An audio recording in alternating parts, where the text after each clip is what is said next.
In a small village surrounded by farms and dusty paths, there lived a boy named Ion. Since childhood, he carried one powerful dream in his heart.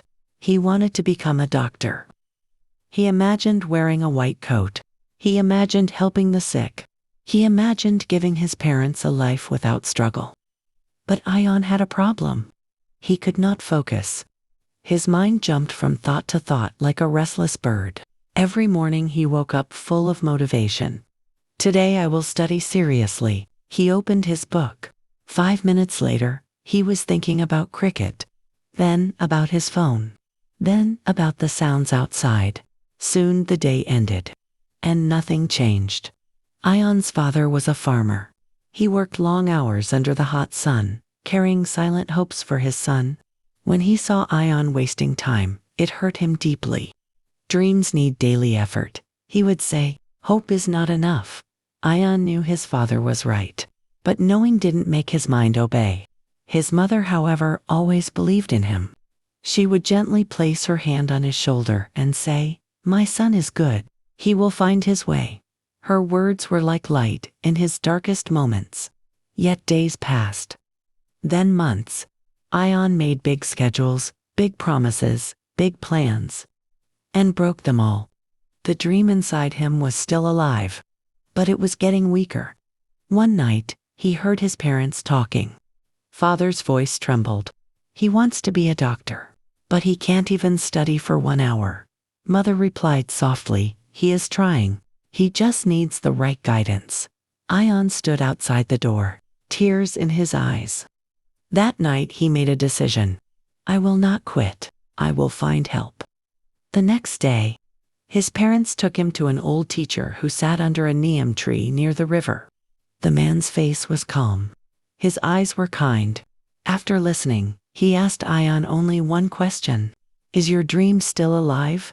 "Yes," Ion said immediately. "I haven't given up." The teacher smiled. "Good. Then we can begin." He brought a small bowl of water. "Hold out your hand," he said. Ion did. "Now, tighten your hand. Make it stiff." Ion obeyed. The water trembled, then spilled. He tried harder.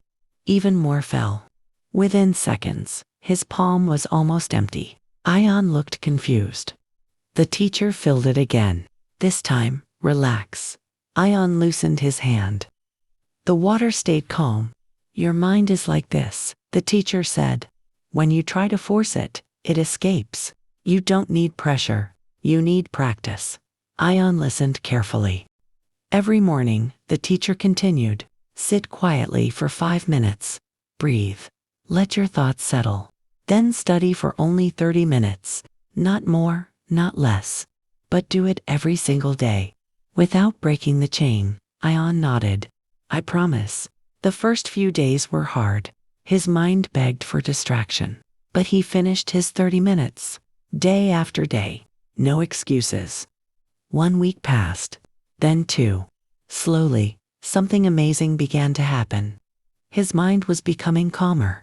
His father noticed the change. He didn't say much, but hope returned to his eyes. His mother smiled more often. She would bring tea and whisper, "I knew you would do it." After a month, Ion could study longer. 40 minutes. Then an hour. Focus was becoming his strength. Then one evening, a test arrived. His mother fell sick with fever. Ion was worried. He wanted to skip studying, but she held his hand and said, "Finish your promise first. Then come back to me." With tears in his eyes, he did his practice. It was the hardest session of his life, but he completed it. That day, he proved to himself that he was stronger than excuses. Years passed. Consistency became his lifestyle. The boy who once couldn't sit still could now study for hours. Finally, the medical entrance exam day came. Students around him were nervous. Ion closed his eyes.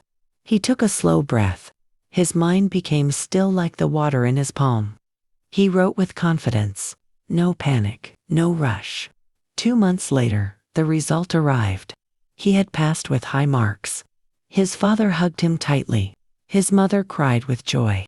The village that once doubted him now celebrated him. Ion went back to the old teacher. "Thank you for changing my life," he said.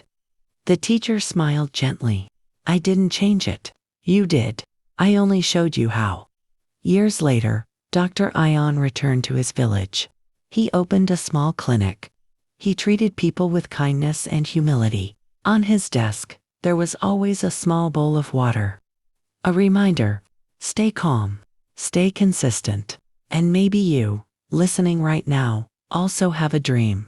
If your mind wanders, if you fail again and again, don't fight it with force. Train it with patience. Start small, but never stop. Because small daily actions can turn any dream into reality.